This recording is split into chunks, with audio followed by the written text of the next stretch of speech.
Alon, what the hell happened to Gruden?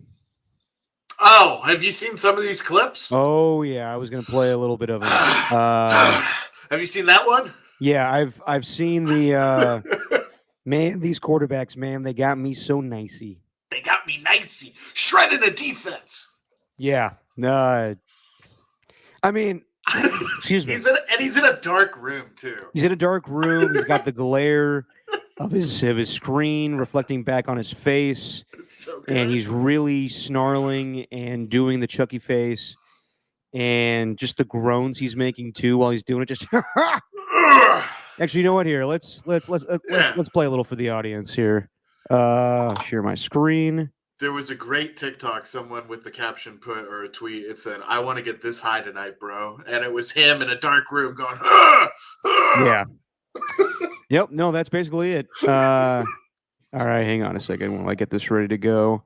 So yeah, if you haven't seen John Gruden's TikTok or our YouTube videos, they are something. The man needs a coaching job. Look, Yeah. he's even got a shirt. Got me feeling nicey. And by the way, our guy Stephen Langford told me that it's not even the name of the song. It's got me feeling icy, but he wants it to be nicey. Yeah. So, and yeah, he's just he goes all out on these TikToks. So let's take a look at Gruden going over his favorite quarterbacks the last few weeks. You know, when I was calling plays, I just loved it when our quarterback shredded the defense. I mean, just ripped them. That's what has me feeling really nicey. Like watching Jared Goff go 18 for 18, 292 yards and 2 touchdowns. Got me feeling nicey. I couldn't do that pregame warm-up. Jaden Daniels, just a rookie, 26 out of 30, 87%, 231 yards. He rushes for 47. He's doing everything. Shredded, baby. Jesus Christ. Stroud, 345 yards, brings the Texans back, wins it at the buzzer. Shred him, Stroud.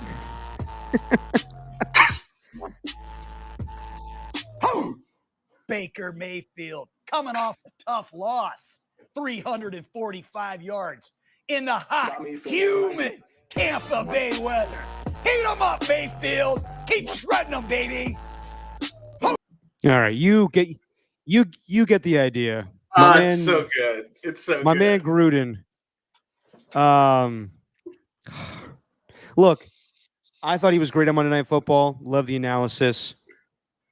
This is no analysis. This is just literally him just riling off stats and then just looking maniacal as the song beat just blasts. And tweaking out. Yeah, tweaking out a little bit. Looks insane. My man needs a job. And whether it's with the Milan Seaman like he was with the European League of Football this past offseason, I know he wants to go to college to be a head coach. I think enough time's passed. I'll say that. I don't think he's come back to the NFL. The whole lawsuit thing's not happening. He needs to own up to the emails. I think I saw him do an interview with Dan Patrick where he was asked about it. He was like, "I'm not talking about that, Dan. I'm talking about my new YouTube channel." It's entertaining and we're laughing, but like, good God, what happened to this man? This Gruden used to be the man to me. I know I said this a long time ago on an earlier podcast where everything was going down with him, leaving the Raiders. But I mean, this is funny, but I never thought I'd see the day where Gruden was like a social media influencer. The man needs to be coaching football, and I think that he needs to take accountability, which I think he has in the past, but a little bit more so. And then we can move on with this. But I mean, this is just like demented, just ridiculousness. He's a caged animal right now. He's a caged football animal, and you can tell he doesn't know what to do with himself. He is trying this YouTube thing. Gruden loves football, which I think that's like such a great name for it too.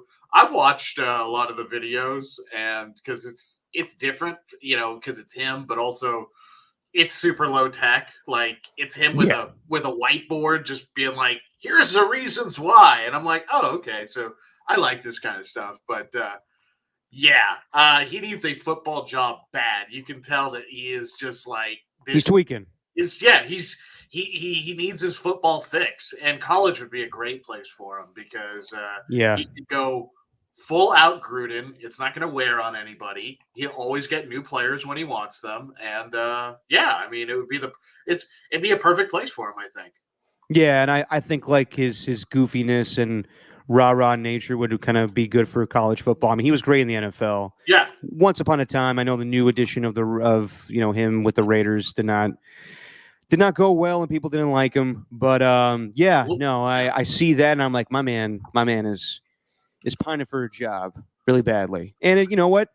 I in the YouTube clips that I've seen, he does have good breakdowns, but then it goes to this ridiculous, caricature of himself, like the Frank Caliendo impression. So I'm hoping my man lands on his feet, and I acknowledge everything he did in the past. Not great with the emails, but and I just hate seeing him like this now. It's just it's funny, but it's also like sad in a way. It's the old like lion or tiger that's still at the zoo, and it just doesn't have a chance to run free. That's him right now. He needs to spread his wings, and he needs to be able to fly. I think that's what is that? The other guys with Mark Wahlberg and Will Ferrell. I'm a peacock. You gotta let me fly. I'm a peacock. Yeah, so that's what's going on with him. But same thing. The emails, he's probably gonna have to take some more responsibility and own up to them again. Yeah.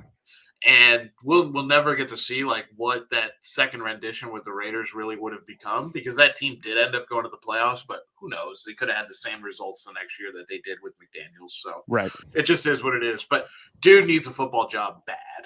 I hear you on that one. Welcome to Just Your Opinion, man. Steven is on his honeymoon.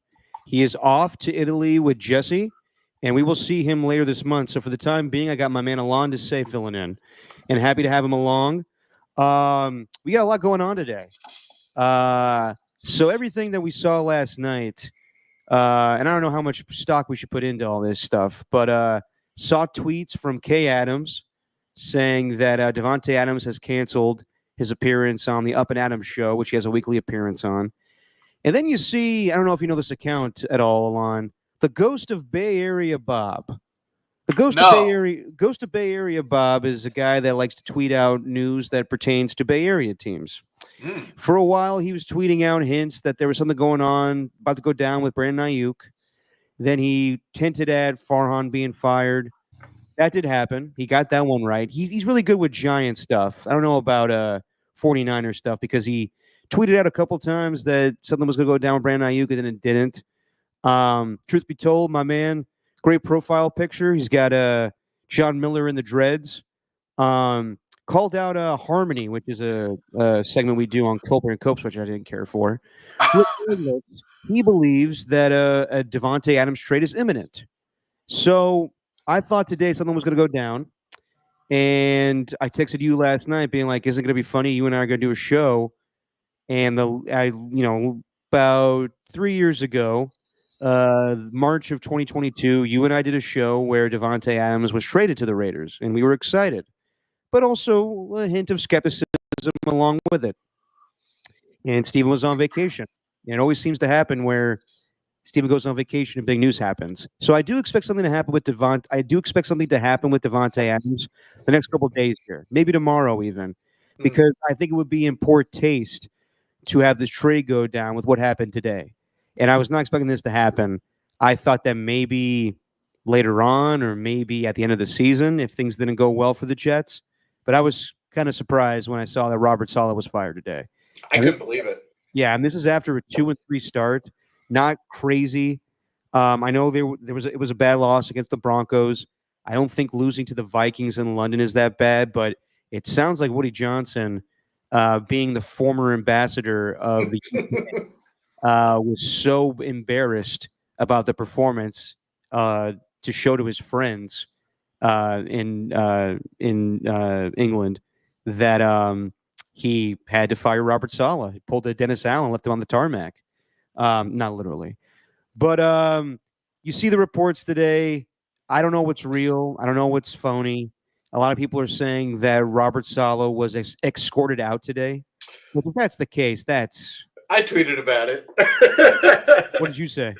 Because it said he was escorted out by the head of security, and I was like, it wasn't just the head; they had to be the whole squad because Saleh can kick some serious butt. Oh Or yeah, at least he looks like he is. So it wasn't like when they fired Adam Gase and just said, "Okay, goodbye," and he just walked out on his own volition. They probably had the whole crew, get out there and make sure he was going to be okay getting out. Not that he's a bad guy or anything, but hey, that's not the kind of guy you want to piss off. no. Robert Saleh seems like he can handle his own. Yeah. We've all seen the Hard Knocks clip a year ago when he was like talking about how the worst thing you could say to me is, "Hey, your team plays hard." But yeah, my team plays hard. Fuck you. Yeah, because the dude looks like he's like Xerxes from 300. He can handle his own. But no, like I don't know if that's true. If that's the case, that's some bullshit. Like in my opinion, you should let I've seen clips before where guys have been fired and they get the opportunity to address the team and say their goodbyes, and that's what should have happened. If he was not given that opportunity today, I think that's ridiculous. There's also the report out there that Aaron Rodgers was blindsided by this decision, and he canceled his appearance on Pat McAfee today. I'm glad he did that because I think it would be a bad taste if he would just pop on and be like, "Yeah, the coach got fired, and here's what I think happened." Or what if he ripped the team? Yeah, well, yeah, give it a day. Be respectful. Everyone's going back to that clip of Aaron Rodgers and Robert Saleh on the sideline where it looked like he pushed him after throwing a touchdown pass. I didn't think it was that big of a deal. I thought it was just the heat of the moment and him just kind of being like, we got that 2-score lead we needed, which he explained in the presser. But maybe there was more contentiousness than was let on. Rodgers says that him and Saleh got along. There was always that stuff with him and Mike McCarthy that came out later, but I really don't know what to make of his relationship with Robert Saleh. Woody Johnson said today that it was his decision alone to fire Robert Saleh, and then he was asked, did he talk to Aaron Rodgers before he fired Robert Saleh? And he said, yeah, I did, but I didn't ask him about this. I don't want to say like this was full Magic Johnson, Paul Westhead, but I got to believe that when it came to Woody Johnson asking Aaron Rodgers what his opinion of Robert Saleh was, it probably wasn't a ringing endorsement because there was the stuff a couple weeks ago when they lost to Denver about, should we change the cadence? And he didn't like that. It sounded like the team was kind of mad that some players weren't being held accountable. And maybe that's, in relation to Aaron Rodgers, maybe. But yeah, 2-3 to start a season is not terrible. And I just thought it was kind of a quick trigger to do this. Now, I know that Robert Saleh has been given a big leash in light of what happened last year, high expectations, and they failed. And he was given his job back to succeed this season. And they started off, kind of limping out of the finish line or, out of the start, tripping over their own feet, whatever the analogy is. I fucked that up. Anyway. Out of the gate? Yeah, out of the gate, whatever it is. They're 2-3. It's not terrible. They can easily be atop of the division next week if they beat the Buffalo Bills. And I still think they're going to trade for Davante Adams despite this. So I thought it was a premature move, but I understand the hype around the Jets and the expectations of Woody Johnson as well. I know the expectations are there. The problem is firing Robert Saleh, who I think is a very good coach. And, I was glad they gave him kind of last year as a mulligan because he didn't have a quarterback. So it was where he did for 4 snaps and then Rodgers was down. So yep. Yeah, it was good to see Rodgers with him this year, but I'm of the thought that Rodgers didn't get Saleh fired. I don't think he went to Woody Johnson and said, you got to fire this guy, or even when Woody called him or texted him or had the conversation with him, he said, no, we can't win without him. But I am on your side of things where he definitely didn't help him keep his job, because I think if Aaron Rodgers goes, no, we need to stick it out, and I think it's a bad move, I don't think Woody Johnson does it. But I have no idea. These guys are billionaires, and he could have just been like, nope, this is crap, and I'm done with it. But to me, I almost see it as okay, you're going to elevate your defensive coordinator to be the head coach. You're still in, you're the big driver of trading for, you're the key piece of trading for Davante Adams. You're the big one everybody's talking about. I don't get it. To me, it seems like you're almost shooting yourself in the foot. Just from even a leadership standpoint. And that team, at least defensively, did they ever look like under Saleh, like they really had major issues? In fact, they played so hard last year. And I know this is a new year, but I just I don't like it. I don't think it's a good move, and I don't think it's going to pay off for them in the long run. There's it seems like something the Raiders would have done under Al Davis, firing a coach right at the jump. Yeah, this kind of reminds me of what was Dennis Allen one year was like 1-4 to start. Yeah. Or no, not well. Yeah, Dennis Allen was fired after their 0-4 start. But I remember Lane Kiffin being fired after like a 1-3 start, a 1-4 start. It was quick. With the quarterback that he didn't want, Jamarcus Russell, and exactly. that was what got him fired. Yeah. So if there was any rumblings in the building of Saleh being like, "Man, we're just not getting it done with Rodgers," I could see Woody Johnson, being like, "Nope, that's my guy, and you're out of here." Well, I don't think Robert Saleh had any issue with. No, I don't think he did either. So. Aaron Rodgers being the quarterback. I think it's just he probably had issues with everything that came with it. Mm-hmm. I guess the rumor was that he was going to relieve Nathaniel Hackett of play calling duties and elevate Todd Downing. And you and I both know that's quite a decision to make with Todd Downing being your offensive play caller. Bad idea. They should have elevated Rodgers to be the play caller. He basically is. Yeah. But they make Jeff Ulbrich the interim head coach, former Niner linebacker. The Niners actually wanted him to be their defensive coordinator this year when they fired Steve Wilkes. And the Jets didn't allow him to get out of his contract. So he's the head man in charge. He may be a little more aggressive and a little more holding people accountable in press conferences. I will admit that Robert Saleh kind of was passive and kind of didn't say much when it came to, talk to the media. I'm sure the New York, media and fan base did not like that. After the New York loss or after the Denver loss, he kind of stammered and didn't really give much insight into how they needed to get better. He just simply said, like, we just got to, get back to work. Mm-hmm. And yeah, I don't know. I think that maybe Rodgers and him didn't get along on certain things. I don't think that Rodgers probably thinks it's in the best interest to fire a coach this early in the season, though. Yeah. But then again, usually when you fire a coach, it doesn't lead to success. The only one I could think of is Rich Bisaccia. But that was an early exit in the playoffs. But nevertheless, it was impressive given everything that went down that season. Gruden, and not to mention Henry Ruggs. So I think this will not stop them from trading for Davante Adams. I do think this is going to happen. I think Derek Carr. I mean, right now the two teams that we're hearing a lot about are the Jets and Saints for Davante Adams, and I can't see him going to the Saints.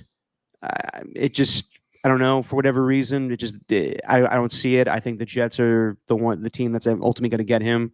I would love to know what the Edgar Allan Poe thing was about. Maybe we find out what the hell that meant, what Davante meant by that once the trade is finalized. I think now with Derek missing the next couple of weeks here with an oblique injury after last night's loss to Kansas City, that complicates things. I don't think Davante Adams wanted to go to the Jets because he wanted to play for Robert Saleh. He wanted to play with Aaron again, and he's familiar with Nathaniel Hackett's scheme.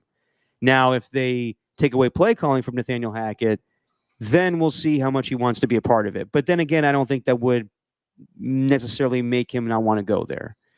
So nothing new today. I guess Adam Schefter said today that given Carr's injury and the Saleh firing, that maybe things have slowed down a little bit with the Davante trade. But everything you heard last night was this is going to happen. And I thought it was going to happen today. Maybe it happens tomorrow. If I had to guess, I think it happens the next couple of days here. They were just being respectful to Robert Saleh being fired. If they were to fire Saleh and then trade for Davante in the same day, that's kind of like, I don't know what the proper analogy is, but it's not a good look. Give Robert Saleh his respect today, and then maybe tomorrow they make a big move. I mean, I think they've already given him the biggest disrespect by firing him. So That's true. what credibility or face could you possibly save by going out and swinging the trade for Davante if you clearly want him? I've seen reports that talk about Carr's injury not being a major factor in whether he would go to the Saints or whether the Saints would even trade for him. But it might play a factor in him wanting to go there, even though it's an oblique injury that's 3 weeks ish. But yeah, the only indicator here of it might not be the Jets or the Saints, excuse me, would be that if it continues to linger on, right? If he's kind of in this trade limbo and he doesn't get dealt and he ends up not getting dealt until after the Steelers game, it would signal to me that they're going to deal him to the Steelers. But that'd be interesting to see the Raiders and the Steelers pull off a big trade like that. I don't necessarily know if the Steelers even want to trade for him, but that could be a possibility too. Maybe the Steelers have an offer and the Raiders are saying, okay, well, we'll trade him after we play against you guys because obviously don't want to go against their own player. For Davante, though, he'd love it. He'd be like, okay, I get to stay in my house in Vegas and then I get to go play against my old team. That being said, the Jets are still the most likely destination from what all the reports say, and they make the most sense. Obviously, Davante has had the most success in his career with Aaron Rodgers. But to me, I look at that situation, and it's almost like he's getting on board a ship that is like losing its engines. Rodgers is really old. They just fired the coach. It does. Maybe these destinations looked a lot better for him when the season wasn't started yet, or even a week or 2 weeks ago. And now some of these destinations I don't think are looking as good. I'm not saying that means he's going to stay. I think he's gone. But what I'm saying is like he's going to get somewhere, and if it is the Jets, it still might not turn into instant success. If that makes sense, Derek. Because the situation in itself is not good. They just fired the head coach, and on the other end, you have Carr, who's injured with the Saints. Dennis Allen is the coach there, and he was just starting to really have his most success that he's ever had as a head coach, and now it's going to be derailed with the backup quarterback. Yeah, I don't think – I mean, I definitely hear what you're saying, Alon. I just think that it makes too much sense. I think it makes sense. I'm not saying it doesn't. I'm just saying, like, just because it makes sense and maybe it looked better before, it probably still looks good to him now. I just don't think the success is going to come maybe in the way that he thought it might a month ago. No, I mean, there's definitely some caveats to both locations right now because we just stated them. The coach got fired and Derek Carr's injured, and both have lost. Yeah. So, but I think that he just wants the familiarity of the two quarterbacks he used to play with.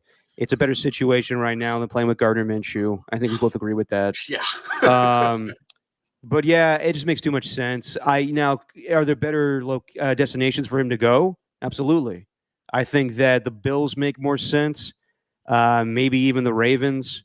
But then again, I say that, and I don't know if Lamar Jackson's the type of quarterback that would be good for Davante Adams right now. Might not beat him enough, kind of deal. Yeah, well, I mean, like they want to run the football. Yeah. And I don't know about Davante and blocking. That may be the whole reason of why he and Antonio Pierce are not getting along right now. Antonio Pierce will not tell us anything about what went down between him and Davante. Every press conference is just talking about the team. So waiting for a Hondo Carpenter on that one. I just think that it's kind of set up this way. The Bills play the Jets on Monday Night Football in New York next week, and I wouldn't be the least bit surprised if Davante Adams makes his debut. It makes too much sense. It's too hyped up.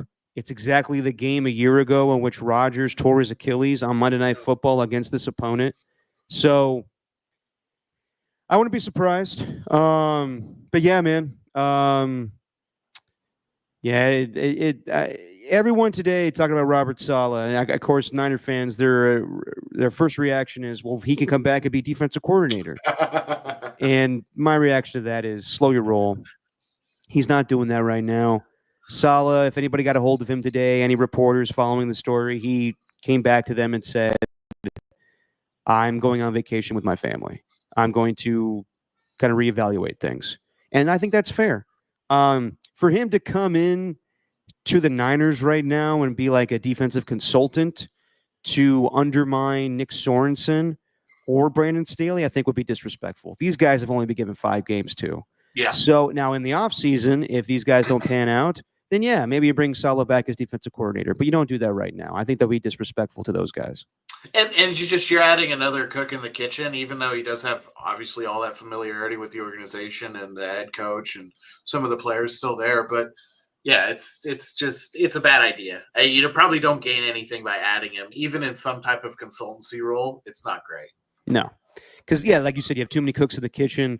You already have Brandon Staley kind of in that role, like he's assistant head coach working with the linebackers. He's basically supposed to be the adult in the room too. And Nick Sorensen's a man, obviously, but he's never been a defensive coordinator, so he's helping him in that department.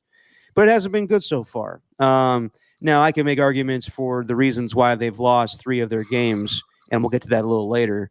But I think that people are kind of jumping the gun already on Nick Sorensen. So yeah, Robert Saleh's not coming back to the Niners this year. Don't see that happening. And yeah, I don't see this move stopping the Jets from trading for Davante Adams. I think it, if anything, not to say that Robert Saleh got in the way of this, but I think that Rodgers pretty much has more power than some people in that organization. I think he had more power than Robert Saleh.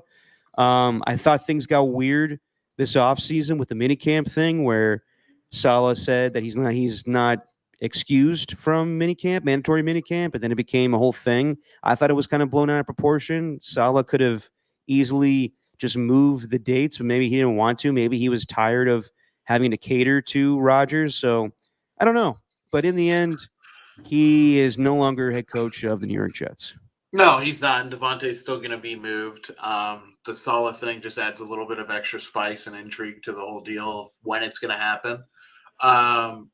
I will maintain that if I was Davante Adams, the place that I would want to be going to is Atlanta, like right now, especially if they don't extend me. If they don't rework my contract and I just got to be somewhere for a year, I would go to Atlanta. Yeah, you said that last time. I'm just curious. Well, why is that the destination you keep bringing up? Because I get what you're saying. I just don't. I don't know if they're going to do that. He hasn't been linked to Atlanta whatsoever. No, but you're giving the best scenario. But like scheme wise, you got Darnell Mooney, you got Drake London. Why is Davante Adams good in that scheme? I think he's got a quarterback there who wouldn't be afraid to feed him the ball a lot. And Cousins has already shown this season that he's willing to put the ball through the air a whole ton, 60 damn near times if they need to. I think the division itself is set up for a team that doesn't have to be world beaters to win it and then get to the playoffs and then anything can happen. I think Atlanta is definitely that kind of team. And I also think playing inside a dome really helps. I think that'd be better. I know he put up monster numbers in Green Bay in the cold weather and late in the season, stuff like that. But playing in a dome is also pretty darn nice. And then you got to think about the divisional games that they play in the NFC South, all good weather. I don't know. I'm just saying from a success standpoint, I think he could have very quick success, assuming that he's not extended, assuming his contract is not extended or restructured. And it basically he goes with the opt out in the 2026 year, I believe, or the 2026 year. I think he could have instant success in a place like Atlanta. I think he could have pretty good success in a place like Pittsburgh. I just don't see that really happening. But I think Atlanta, like, if it was just about success, then that's where I would go. I think he would have very, very quick success there. There's other teams too, but the Raiders just wouldn't trade them to those other teams. One of them being the Chiefs, the other being the Niners. Yeah, as you said, Alon, he's a free agent after the 2026 season, and he'll be 35 then. And the big thing is just how much the Raiders are going to get back in compensation. It sounds like they're looking for a second-round pick. Most teams are offering a third-round pick. I heard a rumor that the Chiefs are the only team willing to give them a second-round pick, and the Raiders are like, no, thank you. The no Chiefs matter would. even if you gave us a first-round pick, we're not going to do it. Yeah. And then the Raiders have to take on some of their salary this year, which if that's the case, I don't know what other moves you're making right now. I don't think that's the end of the world, to be completely honest. Now if this was the off season where you need as much salary cap as possible, yes, I'd be like, no, sorry, you're taking the whole contract. But if it's for the remainder of the season, it's kind of like a Von Miller situation when he got traded from Denver to LA, then yeah, I would do that just because what other moves are you making right now? Now, I would want to get more than a third round pick. Like the whole point of this thing was to put yourself in a better situation to get a quarterback in the first round. But I'm also realistic. Not many wide receivers are going for first round picks these days. And Davante is 32 years old. So that may be a steep price to ask for. But second round pick seems, I mean, like, if you really want to give it to the Jets and be like, well, you guys need to fucking go to the playoffs this year. So how badly do you want him? You got a second round pick. You got a 2025 second round pick. Let's go. You really your quarterback. I've seen the way he looks. He's getting frustrated with the other wide receivers out there. He's finding a little connection with Garrett Wilson and Alan Lazard. But you want Davante Adams, and I don't want. I heard also like so. Basically, Schefter threw this out there on Sunday morning, and he doesn't just throw this out there because he thinks this is the best trade compensation. He's throwing this out there because this is basically what the Jets are offering to the Raiders. So this is Schefter's tweet on Sunday morning. In the event they pursue a trade for Davante Adams, the Jets' assets include 2 2025 third-round picks, 2 2025 sixth-round picks, wide receiver Mike Williams, whom Raiders GM Tom Telesco drafted and then extended during his time as the Chargers GM. That's not the only draft compensation the Jets have. Yeah. So Schefter's throwing it out there because this is what's been put on the table so far. Mm-hmm. Now, 2 2025 third-round picks, you give me 2, I'll take them. Fine. I'm trying to get a second-round pick would be a lot better in this situation. I don't think the Raiders need to go trade for Mike Williams in this thing to get a wide receiver. If they end up with just giving away draft or getting draft compensation for Davante, they're fine with Jacoby Myers, Trey Tucker, and DJ Turner. I think that they'll be fine. Brock Bowers. It's not really trying to compete for the rest of the season. It's when you make this move, it's kind of like Khalil Mack and Amari Cooper, where you're kind of not saying to your team, but you're saying it to the fan base, we may take a step back this year. And I think that's pretty evident from what we've seen so far. I would say the biggest difference, though, here, obviously, between those two situations is Adams' age. So, yeah, and that he is a wide receiver. I know Amari is as well, but you can find wide receivers. Excuse me. I agree with you. They don't need to make sure that a guy like Mike Williams is in the trade compensation package from the Jets. That should not be a make or break on the Raiders side. What should be make or break, and I also agree with the contracts with the money. If it's just a 1-year money dump that you've already allocated to him, on your own books, sure, in a way you're paying him not to be there, but that's a lot better than eating portions of his contract for next year.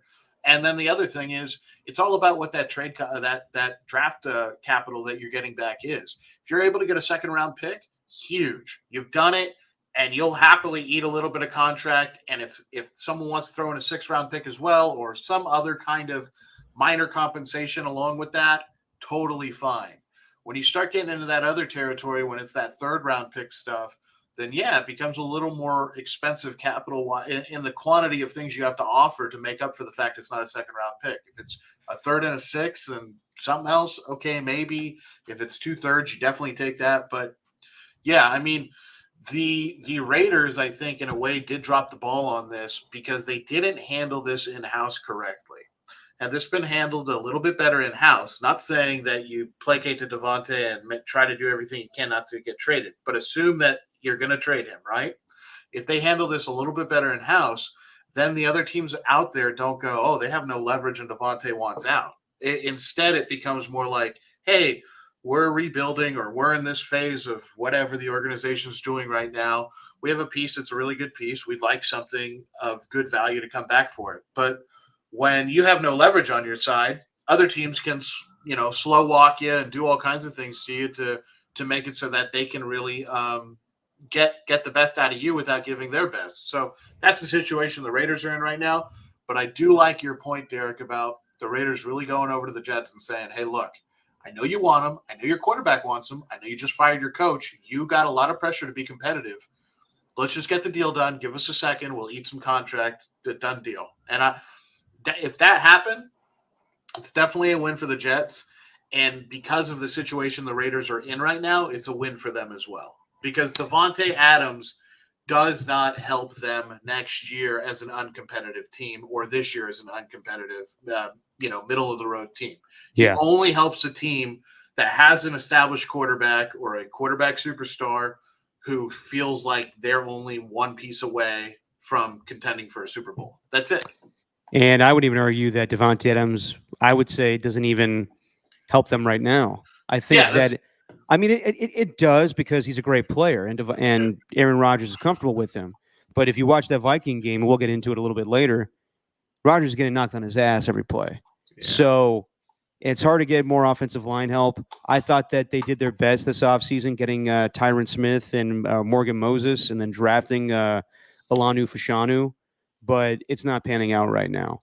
And that's on Joe Douglas, but he made moves to shore up that offensive line. It's just not working out.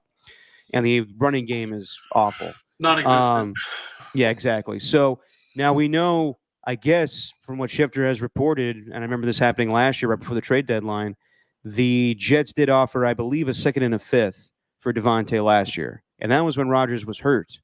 And they were just trying to have him come to the team and have him stay there in the event that Rodgers came back that season. But Raiders weren't willing to do that. So maybe that offer is off the table now. We'll see. We'll see. I think this trade is going to go down this week. All reports indicate that, but who knows? Things get screwy sometimes. We all thought that Ayuk was going to get his deal done, and that didn't happen. We all thought he was going to get traded, and that didn't happen. So we'll see how quickly it goes. But just switching over to the actual game, it's clear that the biggest problem that Davante has with the Raiders is the problem that I think most fans have with the Raiders is that they didn't go in on a quarterback. They thought that they could get by with Gardner Minshew and Aiden O'Connell. And the truth is, you and I were texting about this. If you don't have a quarterback in this league, then you are probably not going to compete. And I think this game was very glaring to the Raiders of how far behind they are in that division. In that you're getting your ass kicked by Bo Nix, who hasn't looked great this season. Who's not good. I'll just say that. But he put up 34 points on you. Yeah. And the Broncos are, at least for right now, going in the direction of him being their new franchise quarterback. Not saying he is that guy, but he's won 3 games in a row right now. Justin Herbert's that guy for the Chargers. Obviously, Patrick Mahomes is that guy for the Chiefs. The Raiders are far behind from the rest of them, and maybe they were okay with that. But, God, this game flipped right when Gardner Minshew threw that pick 6. And before that, the touchdown pass to Brock Bowers, incredible play by Brock Bowers. Goes up in the air, catches that ball, and shows his athleticism to go 60-plus yards for that touchdown. The throw itself is not great. The read was horrible. Exactly. Minshew just throws it up in the air. That ball could have easily got intercepted, but Brock Bowers makes a great play. Then the pick 6 is just abysmal. He is on a naked bootleg. He could have just maybe run for it. Instead, he just lofts it into the end zone. Easy pick 6 the other way for Patrick Surtain. And the rest of the game was utter domination by the Broncos. Minshew was bad. He was bad.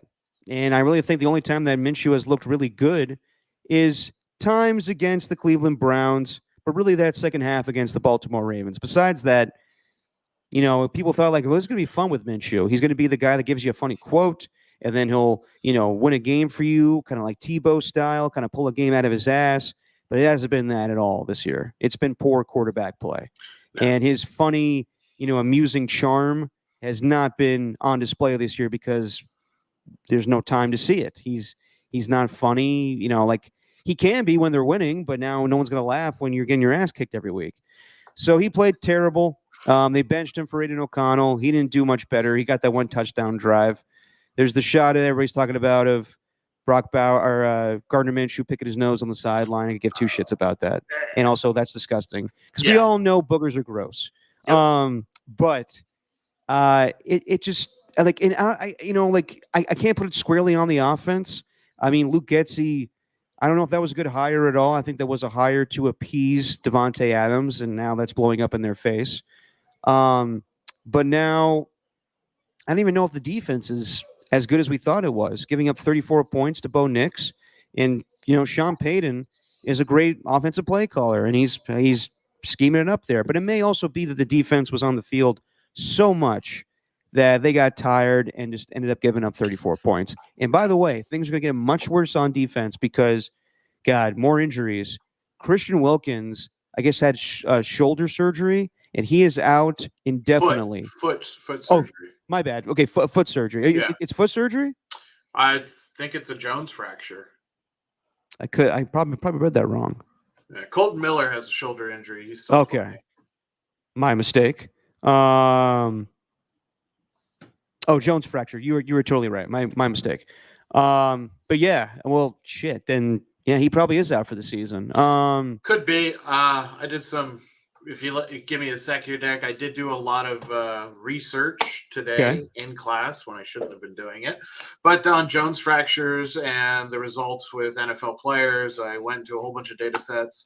So they put a screw in. If that's what he had done, the recovery time is about 8.7 weeks on average. If he had stem cell therapy with it, it cuts it to about 4 or 5. There was a study done on a professional basketball player in 2022 who was 22 years old who recovered in about 4 weeks. But obviously, it looks like the turnaround time for even him to be starting to participate again would be in that 8-week range, 8 to 10 weeks max, I would say. So not looking good. Or the whole season, Yeah. So not looking good. He was playing well. He was their big offseason acquisition, and he's already going to be gone for the foreseeable future. Yeah. So, yeah, man, I mean, things are not looking good. They have all these distractions with Davante. And, yeah, the Raiders dominated in Denver for quite some time. And to go in there and just lay an egg, I thought it would be a low-scoring, close game. Maybe the Broncos prevail, but to just get their ass kicked like the way they did, embarrassing. Yeah. So I don't know where this team goes from here. I really don't. Well, I think the good thing is that Raiders fans and the team itself will finally get to see, that if there is a viable quarterback on the roster or not. My guess is that, O'Connell, he does do things well. For instance, he throws a good deep ball, and he seems to be an okay leader just because of his career trajectory throughout high school and college. Like, he's very mentally tough. But we have no clue whether he can actually be a real starting quarterback in today's NFL, especially with the emphasis put on being mobile. In a perfect world, I would love for him to go out there against the Steelers and do a really good job and win the game. I really want to see him succeed from a personal standpoint. I'm a big fan of his. I liked him when he was at Purdue. I thought he was, not great or anything, but something changed with his arm when he got to the NFL. He definitely added some velocity to it. But just because of his story and how he's had to grind, I'd like him to do well. Hold on. Wait, just real quick. Yeah. Are you assuming that Aiden O'Connell is going to get the start, or I haven't seen anything new that they're saying they're going switching back to him? No, I haven't seen anything new other than it's up in the air, and they're back at a quarterback battle. They want to do a battle this week to see who's going to start. I don't see how Antonio Pierce cannot go to O'Connell with the turnover problems and inconsistency that Minshew has had.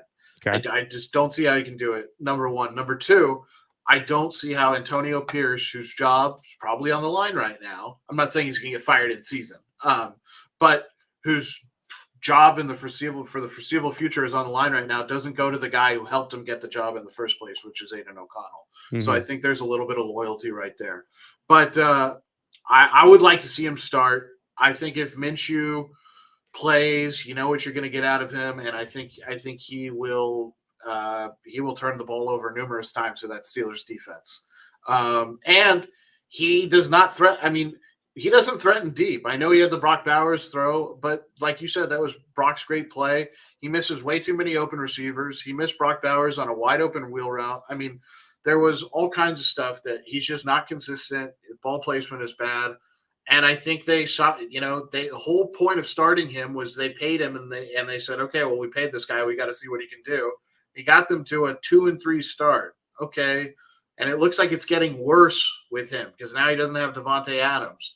So I'd like to see what the other person can do, and at the very least, maybe you find out if he can be your backup going forward. But yeah, none of this changes anything. At the end of the day, even if O'Connell played out of his mind, right, and they salvaged their season somehow, you still got to go draft a quarterback. And it's just the reality of it. And then you can talk about it there from the future. But as of now, I don't think Minshew's playable. I think Minshew needs to come off the bench if he's going to play. I don't think he's clearly shown that he can't. He is not a viable franchise quarterback, and we all kind of knew that. But for some reason, it had to be proven definitively this season, and I think it has. yeah. I mean, I never thought last year. I thought that Minshew played well in relief of Anthony Richardson, but that was really because of his familiarity with Shane Steichen's offense from Philadelphia. And regardless of what he accomplished last year, almost taking the Colts to the playoffs, I never thought that Gardner Minshew deserved a starting quarterback job this season. But Raiders fell short of getting Michael Penix. You could have made the argument maybe after that didn't, it sucks. Like if you're banking on that and you don't come up with anything and you don't feel comfortable taking any other quarterbacks in any other rounds, then I get why they didn't do anything. But maybe even a guy like Ryan Tannehill, you should have given a call to. A guy that's been there, not the best. No. Not the best, but I think maybe right now he'd be a better option than both these guys. I could be wrong there, but I mean, what do you think? If the Raiders sign Ryan Tannehill tomorrow, is he a better option than what they have in Gardner Minshew and Aiden O'Connell? He's definitely a better option than what they have in Minshew. And the only reason I say that is because I don't know what O'Connell is. I saw him in limited action as well, not limited, but as a rookie and in a horrible situation. He's going to be in a bad situation now, but at least he's not a rookie anymore, so I get to find out what he is. But, I would say Ryan Tannehill, even in his advanced stage and lack of success the last, year and a half he was in the league, would still be a better option than Minshew. Minshew's best case scenario for his career is to be a guy like Nick Foles, who can come in and jumpstart a team and not as the full-time starter and maybe accomplish something. But otherwise, he cannot. He's just shown he's not a franchise quarterback. No, he's not. And I've said what I've said already. I've been a broken record. I think the downfall of this team this year was not addressing the quarterback position. I think that maybe you could have kept Davante around had you pursued Kirk Cousins, maybe, but they weren't interested. Maybe even Justin Fields. If they landed Michael Penix, then maybe that's way more attractive for Davante right now. But that didn't happen. So I thought they should have got Russell Wilson. That's what I wanted. That's who I wanted to go after if they wanted a veteran quarterback. I mean, Russell Wilson probably would have been a better option than what they got right now. Yep. But I don't know how Raider Nation would have handled him being the quarterback. He's just there's a whole thing of fit in the Raider vibe. And, I was texting you. I don't know what's going to happen with Antonio Pierce. You should not be fired right now. I would not do that. I think that it's setting a bad precedent for, Gruden left. McDaniels was fired last year. You can't keep doing that every year. It's a bad look. And they're only 2-3. But if, depending how the season goes and they regress and there's better options out there head coaching wise, then maybe you do need to look at Antonio Pierce being gone after one season. Yeah. And I texted you this. I wouldn't look for anybody else in that staff. I think if Antonio Pierce is fired, I think the whole staff needs to go. And I don't think that this whole, fans wanted Antonio Pierce to be hired because he wins the Raider way. And no one, what the hell does that really mean? Believe me, I grew up in Raider tradition. So did you, Alon. I know what the Raider way is, but the Raider way hasn't been a thing since 1983 when they won their last Super Bowl. I remember the Raider way of the early 2000s, but they lost. So maybe the Raider way needs to go away. Maybe it needs to start to just be the winning way. They haven't won in fucking forever. So I'll give Antonio Pierce the benefit of the doubt the rest of the season. But, this whole, Raiders and smoking cigars in the locker room act has already gotten old to me. So Raider way, nah, just need to start winning.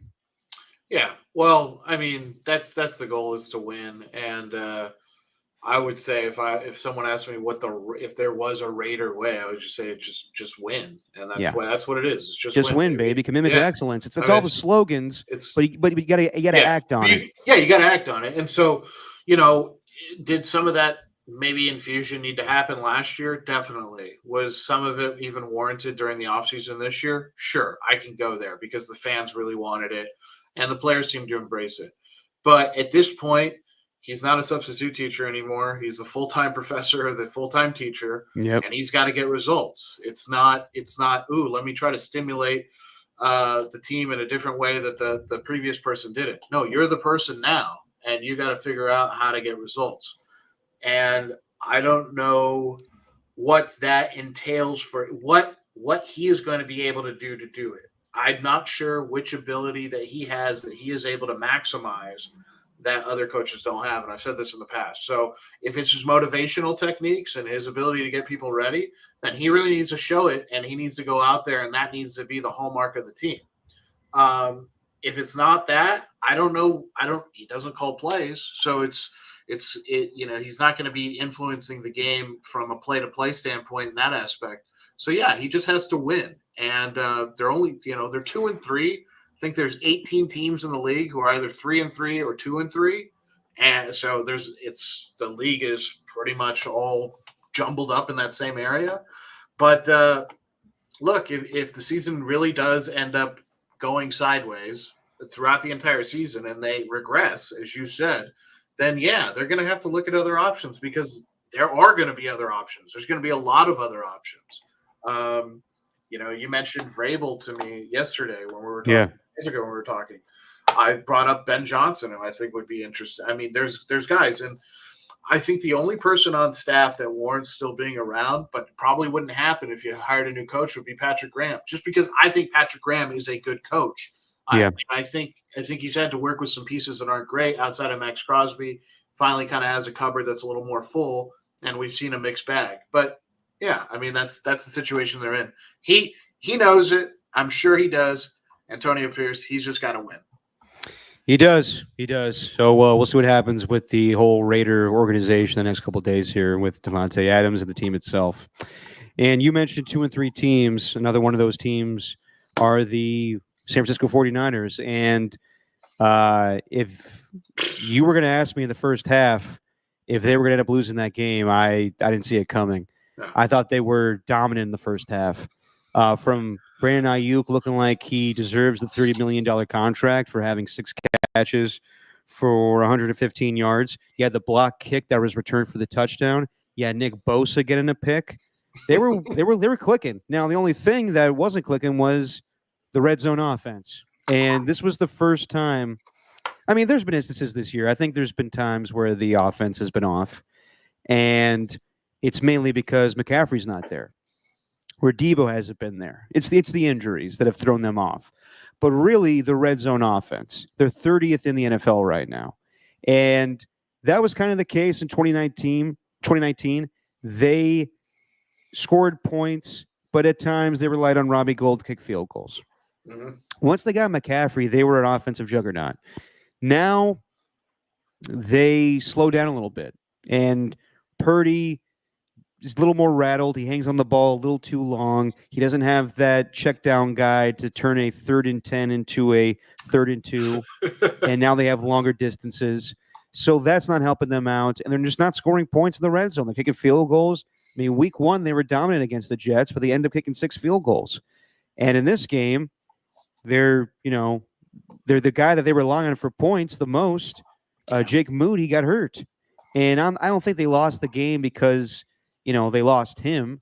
I think that there was a 4th and 23 play they had in the second half where they weren't going to attempt a 44-yard field goal with Wisnowski, because he made he made an extra point, or he made a field goal that helped him out. It was a shorter one, but to ask him to make that field goal was going to be tough. So it was kind of like a punt for a 4th and 23 play, throw it to Kittle in the middle. and that's where you pin the Cardinals down. But you could have also used points there. There's little things here or there. I don't think the defense is as bad as people make it out to be. I think the Cardinals are good. I think that they have big body receivers, Michael Wilson and Marvin Harrison Jr., and Charvarius Ward and Diamador Lenore just struggled against them. They're thinner corners. And as far as the wide receivers, Ayuk played great in the first half, kind of was MIA in the second half. Deebo Samuel, once again, struggled in man coverage. It's the same thing that happened in the Super Bowl. The big thing to me, though, and like each week, I feel like fans have always just like thrown all this shit at the Niners. Oh, the offensive line sucks. But Kyle Shanahan doesn't know how to, address the offensive line. Or Kyle Shanahan has terrible game management. That's why he blows fourth quarter leads. Or his play designs, or the decision not to kick field goals. All of that is moot if Jordan Mason doesn't fumble that football. That's the point I was going to bring up, Derek. I mean, it's usually the answers are pretty simple. We like it when they're simple too. I mean, what's been killing them in this 4-game stretch, these losses that they have, it's the freaking turnovers. Yeah. And it's not just interceptions, trying to be aggressive, going through the air, or getting, not being able to execute in the red zone. It's fumbles. And fumbles are just, I mean, a quarterback is going to throw interceptions, right? It's just going to happen. You can't avoid it. But fumbling is something that you really can't avoid. And they've had games now where not only have they had one interception, they've had one fumble or multiple interceptions and a fumble. And it's just, they're losing the turnover battle. And that's what's really killing them. And it sucks to watch, because I'll watch it and I'm like, wow, they're blowing I thought they were going to destroy the Cardinals. I really did. And at halftime, I was like, oh, it was 23-13 or 23-10. I'm like, this is going to be easy money for them.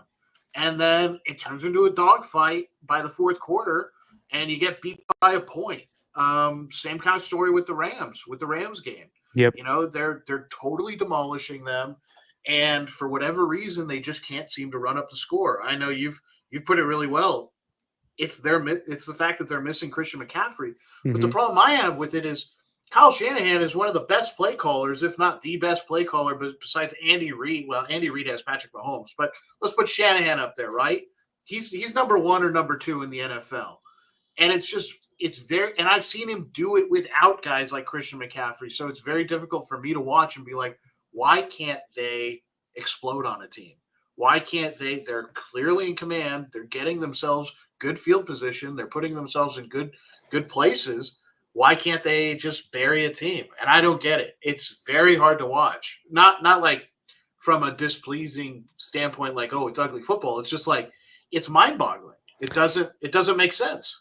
Yeah, it's a little confusing as to why Kyle hasn't gotten a little more creative with the play calls in lieu of McCaffrey not being there. Force feed Deebo down there, right? In the goal line area, in the red zone. Yeah, and like he's featuring Jordan Mason, and he's always relied on, no-name running backs to get him yardage and touchdowns. Yeah. But he's relying on him a lot, and I don't blame. I mean, you can blame him for fumbling, but he's a young player. That shit's going to happen. I think it's simple. I think they lost that game because they were going to put that game away, mm-hmm. and either with a field goal or a touchdown, and Jordan Mason fumbled the ball. It's as simple as that. Same thing to me 2 weeks ago. They would have won that game if Jake Moody makes that field goal against the Rams. It's just that simple. No defense in the NFL is that good anymore, in my opinion, that can withstand 4 quarters of just utter domination. Now, there's some defenses, but like you saw it against the Dallas Cowboys, the Pittsburgh Steelers right now were the best defense of football. They broke. And in the end, they broke. It happens. You're on the field too much, it's going to happen. So I am surprised that Shanahan hasn't found a way to scheme it up a little bit better, because he was able to do that in 2019 and 2020 and 2021. He had good offenses. Not the defense was better than the offense, but he still found a way to get points. Then McCaffrey changed things. It kind of reminds me of when the Warriors got Kevin Durant, and they got so used to having Kevin Durant, they didn't know how to play without him. They were still good without him. They were just so used to the groove with him there. And now that's kind of the same deal with the Niners, where they have McCaffrey. They rely on him a ton. He's their guy for everything, their Swiss Army knife. And now he's not out there. Brock Purdy's not used to, he was comfortable hanging on to the ball and having Trent Williams to protect his blind side. But now, guys are able to blitz on him a little bit better, and he's not getting the ball off as quickly as he should. So, yeah, it's a bad loss, and it's a quick turnaround now. They got to play the Seattle Seahawks, who lead the NFC West, but they're kind of reeling too. And it's two bad NFC West losses. They should have beat the Rams. They should have beat the Cardinals, and they didn't. And now they got to play another NFC West foe. And it's interesting. You always think of the Niners dominating that division, but right now I think the division may has caught up to them a little bit. But yeah, they got to get over it quick, and they got to find a kicker. And they found one today. And Steven's guy, Matthew Wright. If you know the clip, Alon, Steven is obsessed with Mike Tomlin. When they signed Matthew Wright on a quick week, they were playing the Commanders, and Mike Tomlin on the sidelines like, y'all meet Matthew Kicker, man. Steven's obsessed with that clip. Matthew Kicker. Yeah, and now Matthew Wright is going to be kicking for the 49ers on a short week. But yeah, man. I mean, I don't think it's rocket science. I think it's simplistic. I think it's injuries. I think it's a goofy offseason. I think it's just a lot of things biting the Niners in the ass. No, I'm right there with you. It all starts with protecting the ball for them too. I think they protect the ball. They win. They win 2 of those 3 games that they've lost, especially the last one. Additionally, like you said, with the defenses, even when you do have a great defense, it's very hard to sustain for 4 quarters and really shut a team down, especially when you're playing against a mobile quarterback like Kyler Murray. The real concern with the Niners now, and I still think they're the best team in the division. I don't care that their record is 2-3 and the Seahawks are ahead of them. But if they drop another divisional game, that is a very hard thing to climb yourself out of. And you leave that option open for a team like the Seahawks to kind of just win the division by default if they just play decent football the rest of the way. So losing these divisional games, being 0-2 in the division off the rip is very hard. But, if they get healthy, and we've seen what this team can do when they are healthy. They're monsters. So that's the thing. They got to get healthy, and they got to protect the football. And hopefully the fumbling problems go away, especially for the young rook. And I think Purdy, if he lowers his release time off the snap, I think he'll be cooking again, maybe the way he was against the Rams. So I'm not worried about them. I don't want to sound the alarm or anything. It's just a tough position they're in right now. No, I agree. I'm not ready to hit the panic button like Richard Sherman. I saw his podcast where he's concerned about the Niners. I think it's not as bad as we're making it out to be. They're 2-3. No, yeah. They've had rough starts before in the last few years, so I'm not ready to go crazy on it. I just think that they need to get healthy. So before we go around the league, I always forget to do this now on the podcast when we do these reaction shows. Let's pick Thursday night's game because it's coming up quick and it features the Niners. They go to Seattle. Despite them losing last week's game, they are 3.5-point favorites, and the over-under is 48.5. What do you say about this game, Alon? I think it's going to be under. I don't have a good feeling one way or the other as who's going to win. My brain tells me it should be the Niners, so I will pick the Niners to win, but I don't think they cover. I think it's a very close game. I think go ahead, sorry. I'm just worried about them because there's a lot of pressure now. I'm not panicking, but I'm worried that there's a lot of pressure for them to go out and win this game. And Seattle, they got to be pissed about losing to New York. So there's a lot on the line for both teams. I agree. I mean, Seattle looked really good the first 3 weeks, and maybe they will reach my prediction of just 3 wins on the season now that they've gone 3-0 and they may lose the rest of their games. But yeah, I mean, the Niners have dominated the Seahawks in the most recent games, the last 5 games. They've won 5 consecutive games, including the playoffs. They've been ass kickings in all of them, basically. This was Brock Purdy's coming out party, in my opinion. He had the dominant game against Tom Brady, but there was the game he had on Thursday night where he was hurt. He wasn't going to play in that game, and he went out there and just had a great performance against Seattle. So I think the Niners know what to do against the Seahawks. Now, this is a different defense. This is Mike McDonald doing his thing and not Pete Carroll. So maybe they'll throw some things out there that will confuse Brock Purdy. But I think the Niners right the ship this week. it's always when you least expect it, and they like everything's against them this week. Like, oh, they have to go to Seattle. They've lost 2 NFC West games. They have no kicker. I think they get it done, and maybe we'll see if McCaffrey comes back after that. But I got the Niners winning. I'll lay the points, but I'll go under on that 48.5. Okay, yeah. So I just think it's going to be a low scoring game as well. Yeah. And not super low. It could just be a 24-23 type game that Yep. just happened against Arizona. Let's go around the league for the games in Week 5. And we talked about the Jets already firing Robert Saleh, but what led to this was their game in London, where they lost 23-17 to the Minnesota Vikings. Sam Darnold gets his revenge. It wasn't really so much Sam Darnold putting up the points against the Jets defense. He struggled a little bit, but he played fine for the most part. It was Aaron Rodgers that struggled, throwing 3 interceptions. The one he threw to Andrew Van Ginkel was really bad. That was right after a Viking turnover. And then Rodgers just throws it right to Van Ginkel, who comes back all the other way for the pick 6. Then right after that, the next possession, the next throw, Rodgers misses Alan Lazard really badly and just throws over the top, and it gets picked off. The Jets found their groove offensively as the game progressed, but I mean, the Jets defense really kept them in that game. And kudos to Jeff Ulbrich, who's the new the new interim head coach, who was the defensive coordinator, still will be the defensive coordinator. And people are saying like the defense was playing well under Saleh. I'm not justifying Robert Saleh getting fired, but he wasn't running the defense. I don't really know what Robert Saleh did, to be completely honest, besides call timeouts and make decisions as far as in-game decisions, clock management, stuff like that. But no, Jeff Ulbrich was the guy manning that defense. But, the Vikings won the game, so ultimately all the credit goes to them. I think their defense is playing incredible right now. Brian Flores is doing an amazing job. But yeah, the Jets kind of shot themselves in the foot. I thought Rodgers was going to be done for in that game. There was one point where he was sacked and he screamed in pain as his leg got twisted. And I thought, shit, there's his Achilles again. But he stayed in the game. And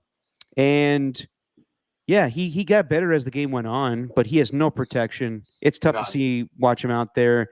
He will, do vintage Rodgers every now and then when a defender comes his way and he eludes the pressure and throws it, finds Alan Lazard or he found Garrett Wilson. But in the end, he threw another bad interception. It wasn't as bad as the other ones, but Stephon Gilmore's tight in coverage and he picks him off. So we'll see if getting Davante Adams helps him with that. Don't know if that's for sure yet, but fun game in London. It was competitive, but the Vikings 2 weeks in a row, I would say they've won games they easily could have lost, but they come away winning the game, and that's impressive in itself. No, the Vikings are phenomenal right now. They're winning games in every single which way you could possibly win, whether it's scoring a lot of points, not scoring a lot of points, having your defense hold up with turnovers. So they're great. Kudos to them. On the other side with the Jets, though, I watched the Jets, and Rodgers gets no protection. You can tell he doesn't really trust any of his receivers except for Alan Lazard. And maybe trust isn't the right word, but just isn't in sync with them, right? Right.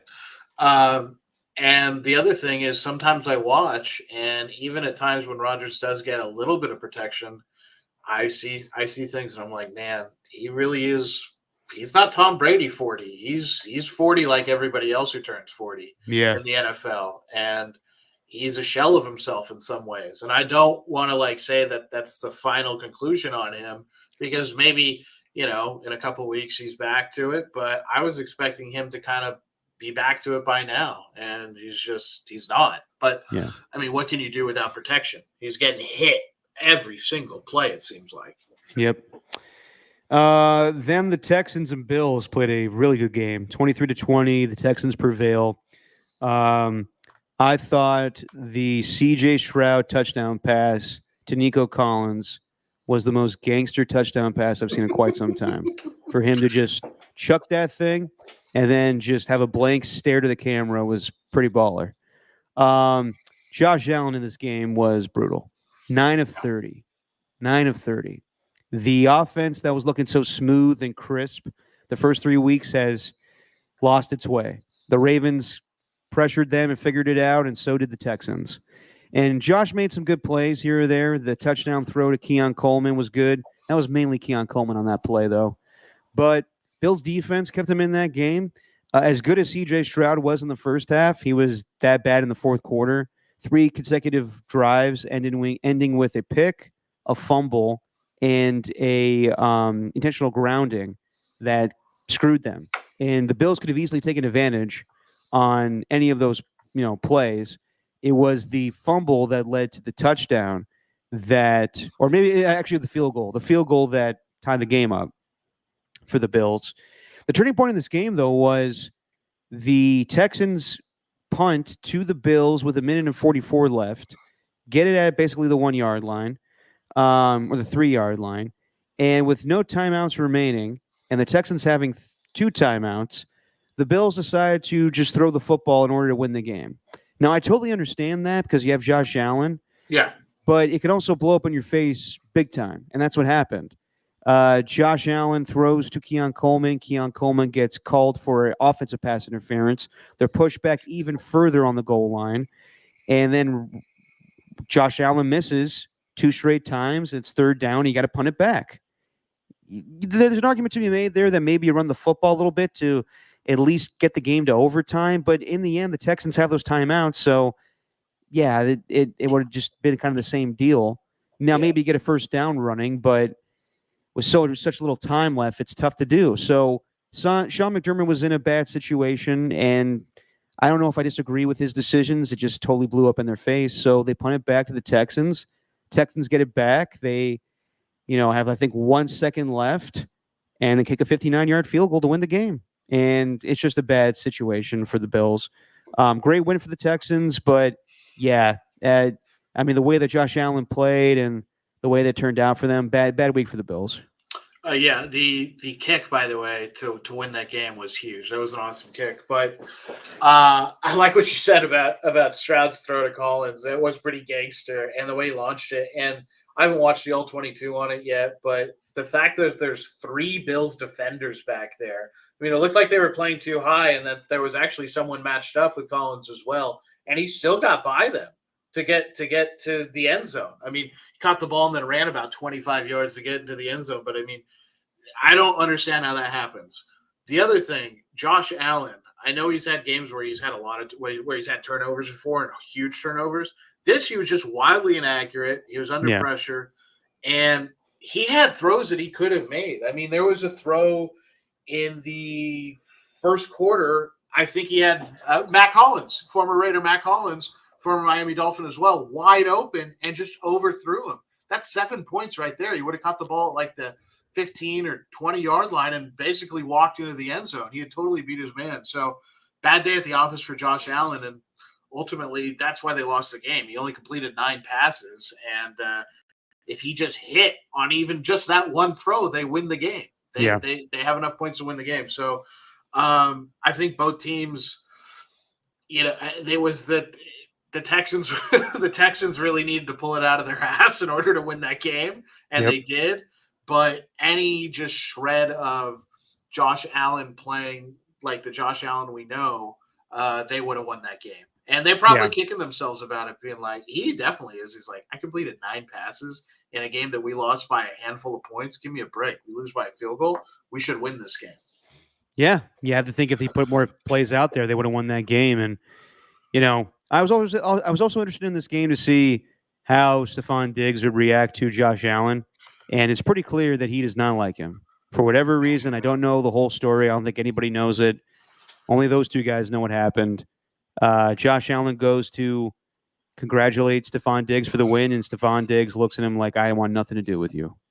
Weird. I don't understand it either. Weren't they buddies?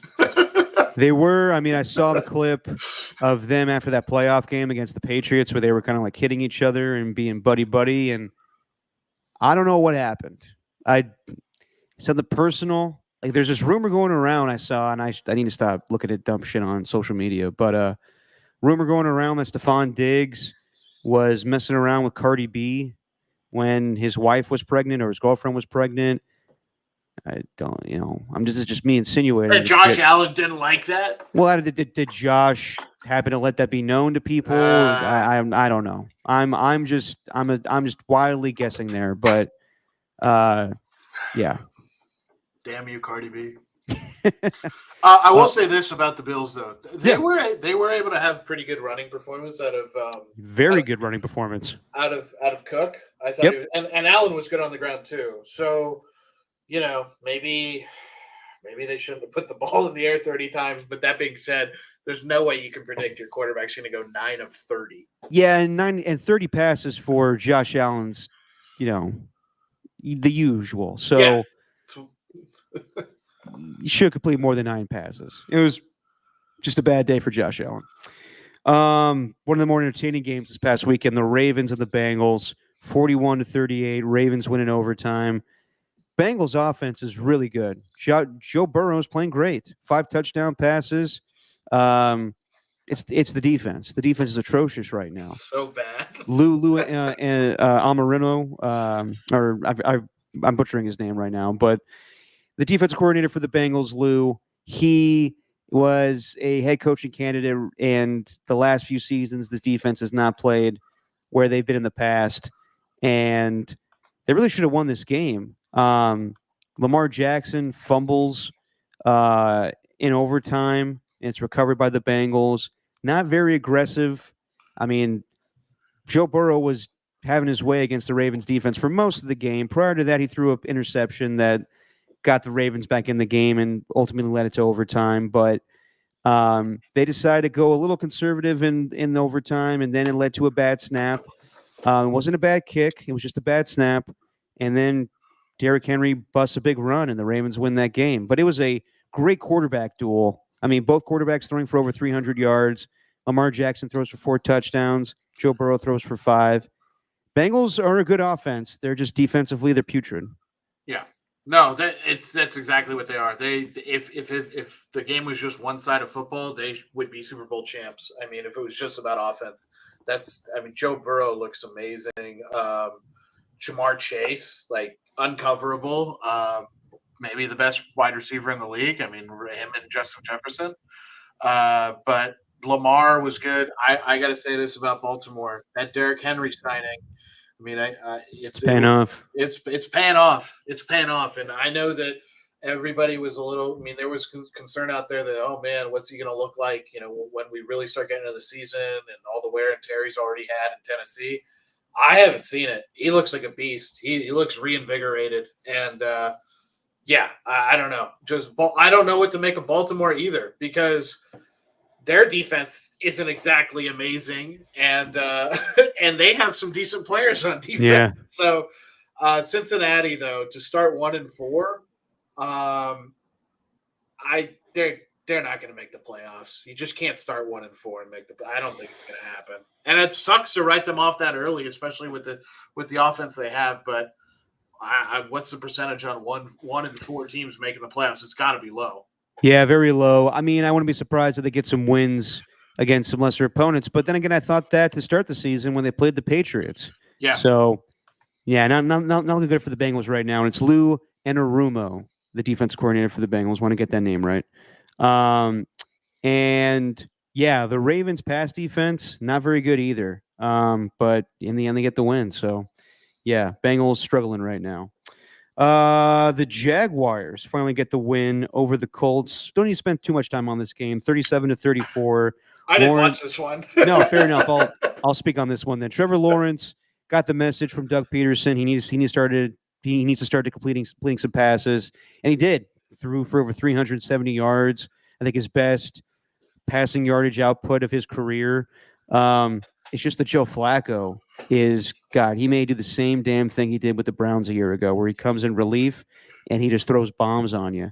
And he found Alec Pierce a couple times in the fourth quarter to tie that game up at 34. Trevor Lawrence won the game for him in the end. But yeah, I would say Joe Flacco, in the long run, I think Anthony Richardson will be a good player, but he just needs to figure out how to control his cannon of an arm. Joe Flacco might be the right quarterback for this team right now.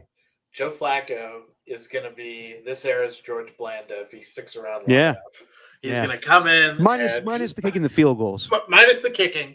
but he's going to come in and try to air the ball out. And yeah, my God, I thought, okay, well, that's a really nice like sending off party for Joe Flacco. And then when he gets picked up by the Colts for this year, and when we were picking this game, I was like, I think Joe Flacco's going to have a good game, and he did. But I wasn't expecting that good. I mean, that's better than he was playing 10 years ago.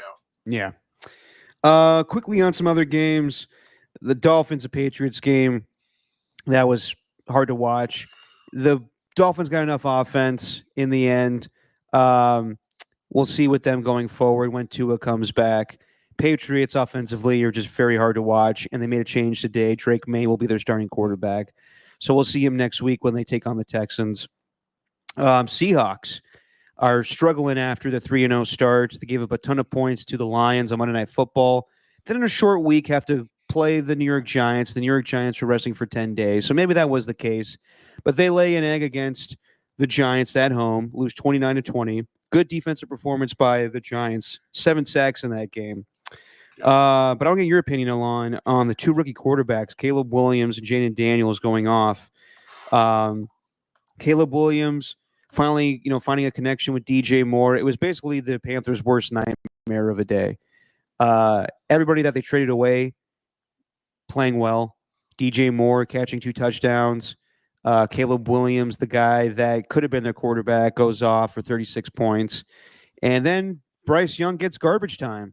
And that's the guy that they chose. Meanwhile, second overall pick, Jaden Daniels. You and I thought that he would struggle against this Browns defense. And at first he did. Mm-hmm. At first he hit a bomb to Terry McLaurin. And I was like, Jesus, this guy's good. And then on that same drive, he throws a pick to the linebacker. But then, the Browns offense can't do diddly poo. They're just so bad. And I don't think it's Kevin Stefanski. I don't want to even see rumors about him getting fired. It's not his fault. He's not the guy that wanted Deshaun Watson. This is on the owner. This is 100% on the owner. And he needs to be benched. But they won't because they can't. Financially, they are indebted to him. They have to see how this plays out. They invested so much in him. 3 first-round picks, a fully guaranteed contract, and he sucks. And this is so Browns. But kudos to Jaden Daniels, man. This offense, and kudos to Cliff Kingsbury. They run the ball well. They throw the ball well. They are just clicking on all cylinders right now. Oh, and you can tell why Cliff Kingsbury wanted to go there as soon as, because the Raiders wanted to get him as their OC. Mm-hmm. And as soon as it started being kind of tabbed that Jaden Daniels or one of the other really good quarterbacks was going to go over to the Commanders, it was like not even a question for him. And he probably loves calling plays for Jaden Daniels. I mean, you can tell I like Jaden Daniels a lot at LSU. They're the biggest surprise in the NFL. They have to be at 4-1. He's playing extremely well. I like his accuracy. I don't always know if I like it when he's leading the team in rushing because, you want to protect him. But if he's going to get you 80 yards or whatever, he got 82 yards, and then combine that with another 230 passing, like you're going to win a lot of ball games. Deshaun Watson on the other side, they're stuck with him until they can find a reason not to be. And the Browns are a catastrophe right now, and you got to feel for a guy like Amari Cooper who's stuck with that as well. He's not playing his best football this year. On the other side, against the Panthers, Caleb Williams, I liked what I saw out of him. I did watch almost every one of his throws from the game. His arm looked good. He looked comfortable. I will say this, though. He had guys running wide open almost all game. Like his first touchdown pass to Moore had like 15 yards worth of separation against anybody in the vicinity. So I'd like to see them keep doing that on a more consistent basis against better competition than the Panthers. But no, credit to him too. He looks like he's starting to develop, and the Bears just need to get him more, I would say, just more line help ultimately going forward. Yeah, the biggest thing is he looks comfortable. I think it's the biggest thing with the 2 top picks is that Jaden Daniels looks comfortable in that offense, and the last 2 weeks, Caleb Williams looks comfortable in his offense. Mm-hmm. The Rams and Packers game was very interesting. Jordan Love with a unbelievable throw to Jaden Reed on that opening possession that led to the Josh Jacobs touchdown. Beautiful pass. Then cut to Jordan Love, and I love me some Jordan Love, but I will criticize him when he has a horrible play too. The pick six was reminiscent of Kyler Murray against the Rams, funny enough, in the playoffs. You remember this play a couple years ago, 3 years ago? Kyler Murray's in the end zone, and he just throws the ball up in the air. Oh, I do. Yeah, he's like it was 3 flies up. I Yes. do remember this. And it gets picked off and run back for a touchdown. Yep. Basically the same thing. Jordan Love is in the end zone. He gets hit by Byron Young, and if his balance doesn't take him all the way back, he's going to have a safety there. Instead, he tries to make a play where he just throws the ball up in the air, and that gets picked off for a touchdown. Jordan Love, a great player. Love guys that take chances. Very dumb play. Yeah. Very dumb play. However, he rebounded from that through good 2 touchdown passes to the tight end, Tucker Kraft, and questionable decisions by Sean McVay, I would say. That rhymed. On the opening drive, 4th and goal. Don't know why they're going for that. Could have played for the field goal to win the game if they kicked that field goal earlier in that game. Stafford's throws in the end zone were way too high. But he's playing without Puka Nacua and Cooper Kupp. He's playing with guys like Jordan Whittington. I don't even know who that is. Tutu Atwell, he's okay, but Tutu Atwell's okay. If Stafford had the receivers that he usually has, I think they probably win this game, and they win more games than where they're currently at in 1-4.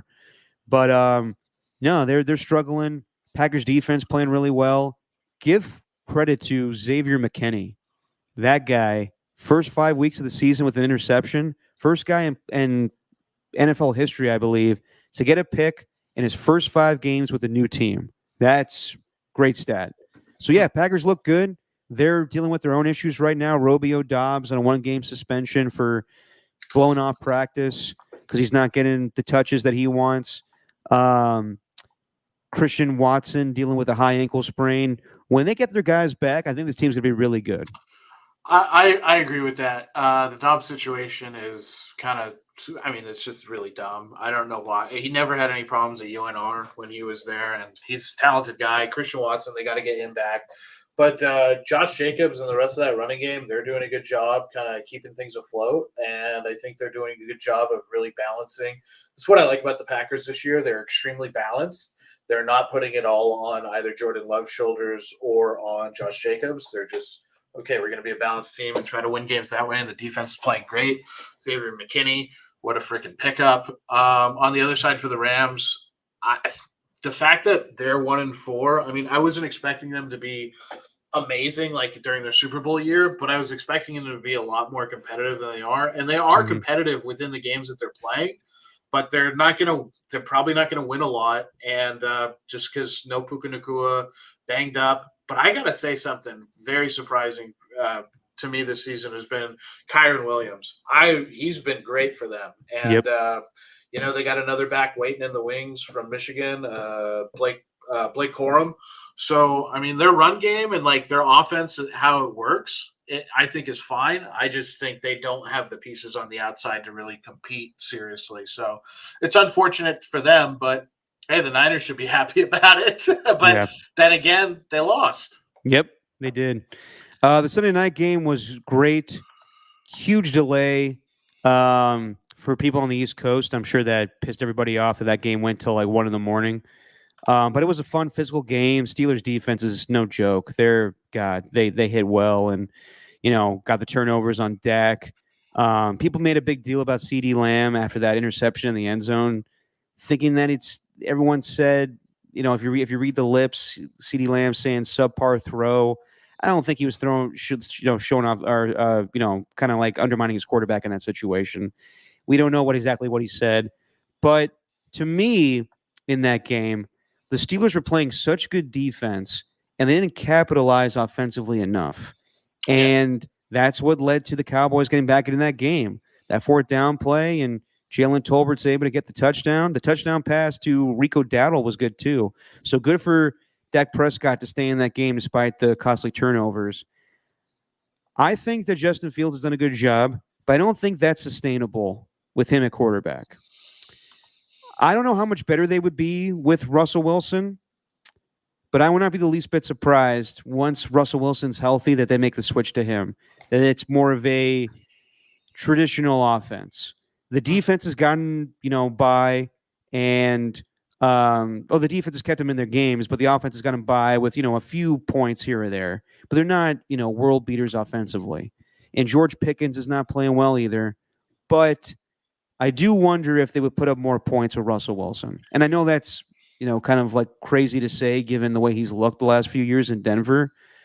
Just don't be surprised, even if they're playing well and they play good defense, that they're leaving a lot out of there to be desired offensively. That maybe Mike Tomlin's like, what I really wanted this season was Russell Wilson playing, and they go to him sooner than later. Yeah, I wouldn't be surprised at that. I mean, there was already an update that he's starting to be a lot less limited now, and, maybe might even play this weekend. I don't know about that, but for instance, I think if they do switch to Russell Wilson eventually, if it does happen, I don't really think it changes anything they do offensively. Obviously, Russell's not going to have the wheels at this point in his career that Justin Fields has, or has ever had those kinds of legs to run like Fields, but. Like, you look at that touchdown, that little shovel pass that they had to Freiermuth in the fourth quarter to take the lead, and like that's a creative play that Russell Wilson can execute. So I don't think like a whole ton changes for them offensively, and I do think that Russell Wilson just being the more proven long-term passer over the course of his career does give you more options going forward. So I would eventually think they want to start him. That being said, like, to watch Dak and the Cowboys kind of pull it out against such a good defense and to be able to convert with like 20 seconds left on a 4th and goal, I mean, that was huge for them. They needed that. Jerry Jones needed that. All the Cowboys fans needed that. So that was a really good game. And unfortunately, I had to watch that on a replay because I fell asleep. No, I don't blame you. I had a long day of traveling from LA, left at, God, my flight was at 7 a.m. So I get back and watch some football. And I was dragging ass by the end of that game. I just finished with a soccer game that night, and I was just like, I'm going to put this on record and watch it tomorrow. Don't blame you. Don't blame you at all. And then last night, Monday night game, Derek Carr having his usual bad interceptions in Kansas City. That one on the opening drive was awful. But Patrick Mahomes, he throws his fair share of interceptions lately, but still playing great. And Travis Kelce playing a little bit better. Juju Smith-Schuster coming up big for them last night. The Chiefs just do enough to win, and that's the way it's been the last few seasons, winning Super Bowls and getting off to another good start. They, Juju Smith comes back, and Kareem Hunt comes back, and they're fine right now. So.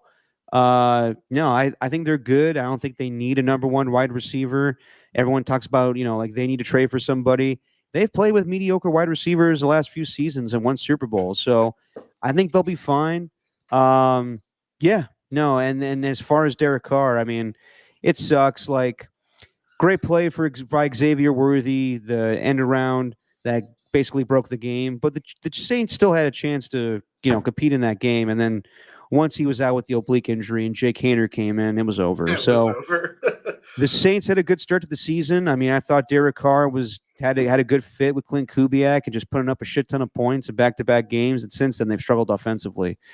And now Derek Carr will be out for the next few games here with the oblique. And it sounds like Spencer Rattler's going to get the starts.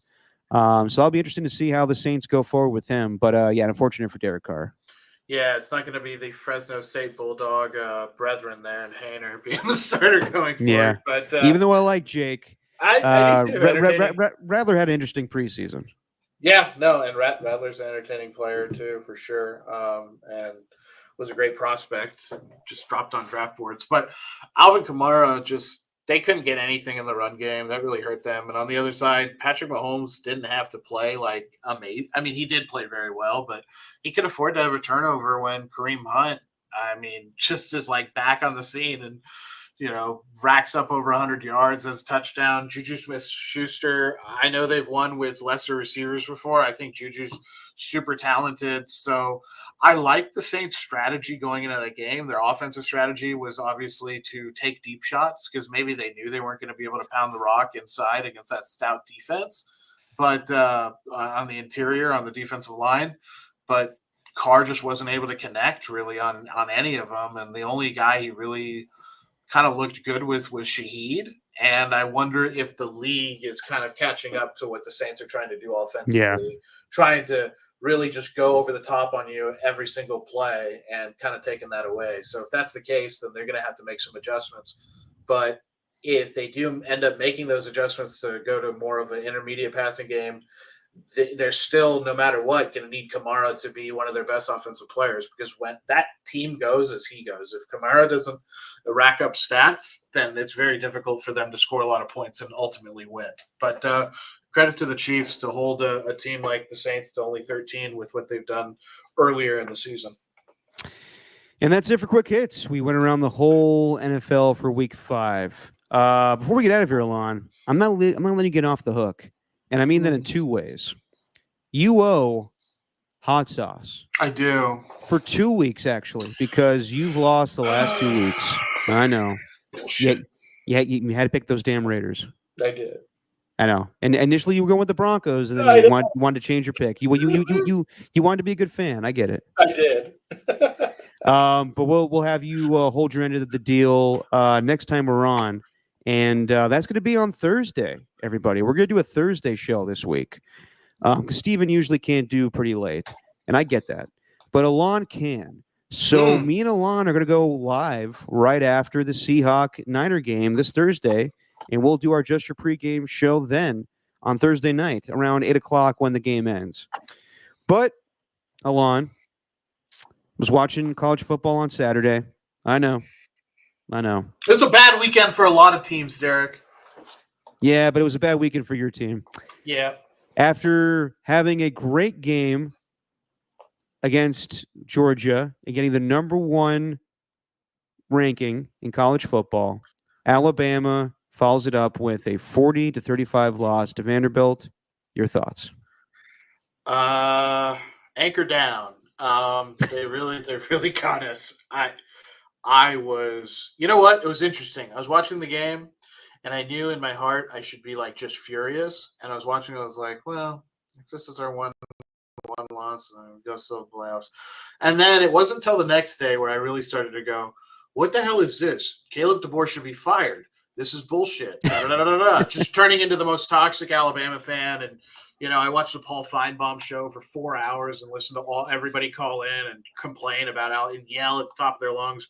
It was just bad. And the offense did their job for the most part. The fumble wasn't great from Milroe, but that defense, they about a third of the snaps, they like to play what is called vision-based scheme.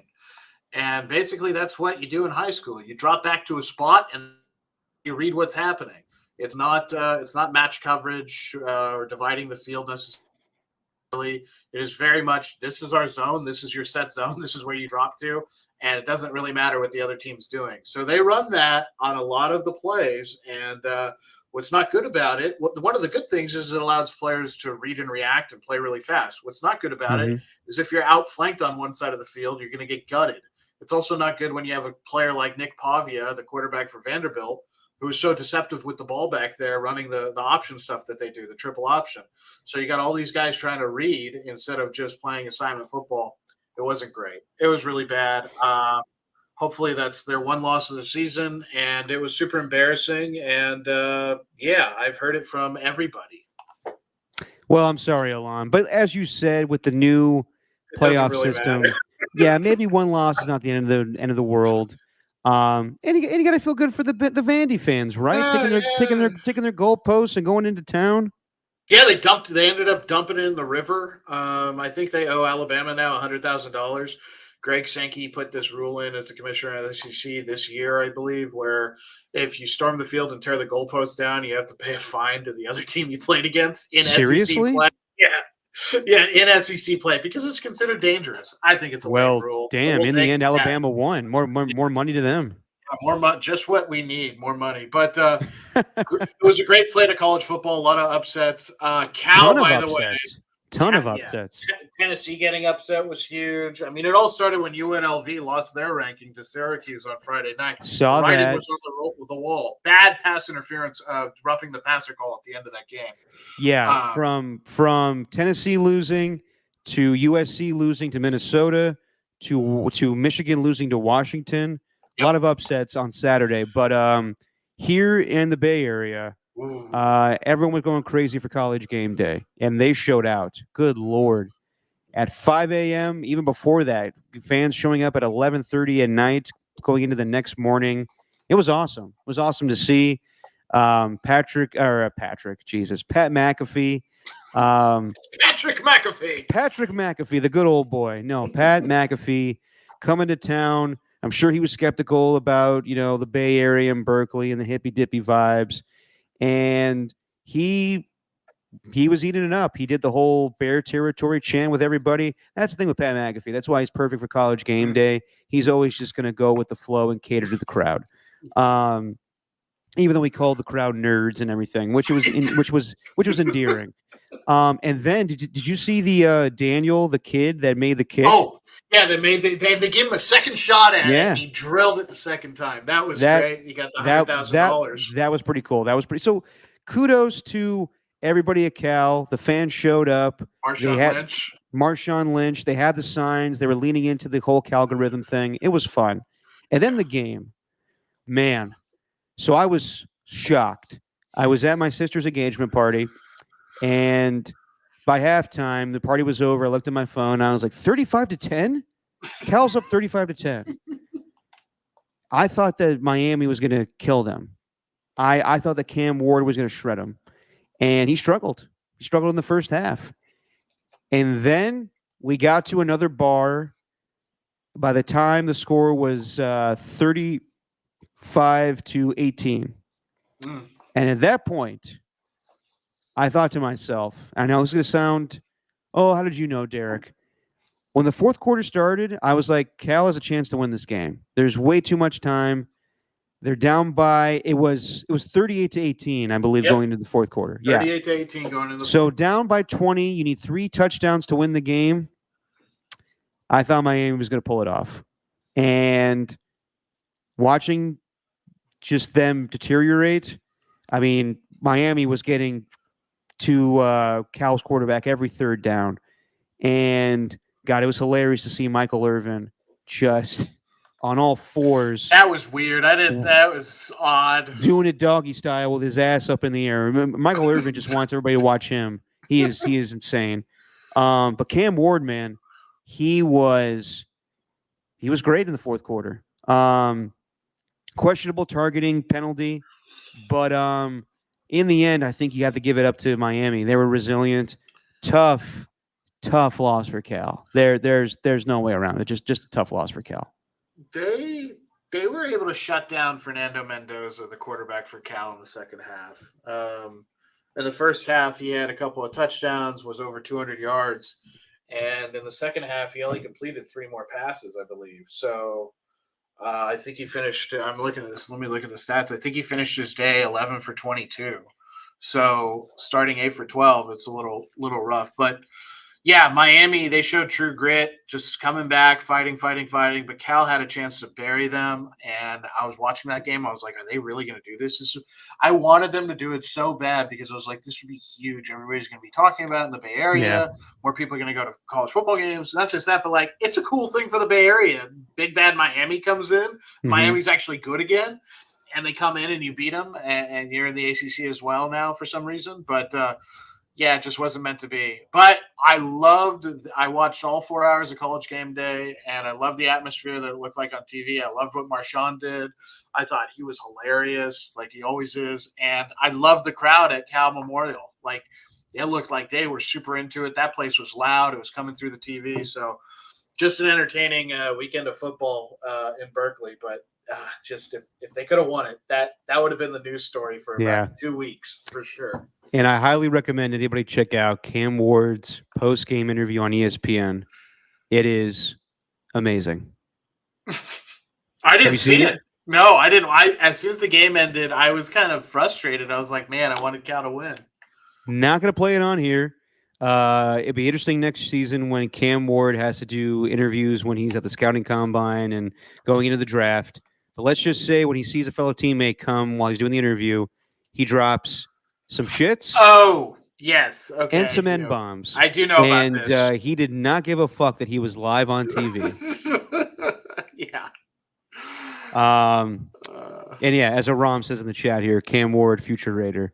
We'll see, man. I mean, with the way things are going right now, maybe Raiders get the first overall pick again, and maybe that's their guy. But Mark Davis and Shador Sanders are getting really chummy lately. That's interesting, and Yeah, there have been they're hanging out and talking. So yeah. yeah, Don't know if I love him as a franchise quarterback. We'll talk about that as noodle the arm.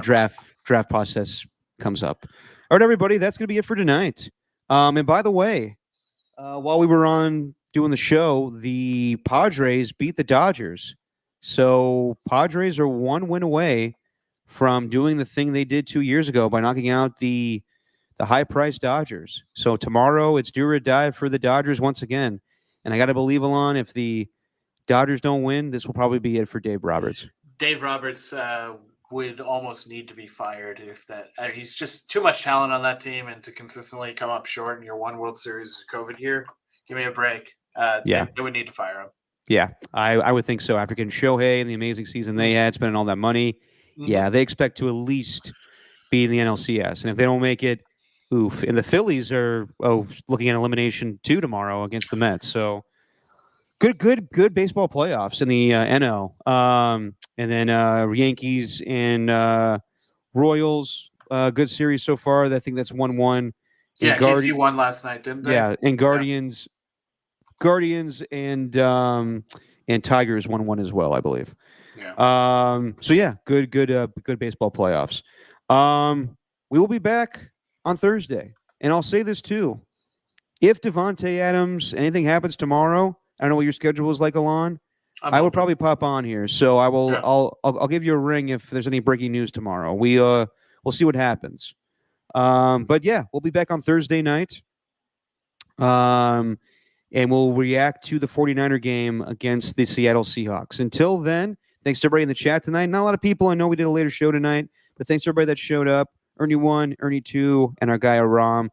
Alon, say what you always say on this fine program. We all appreciate everybody here, so thank you for joining us. And that's just your opinion, man.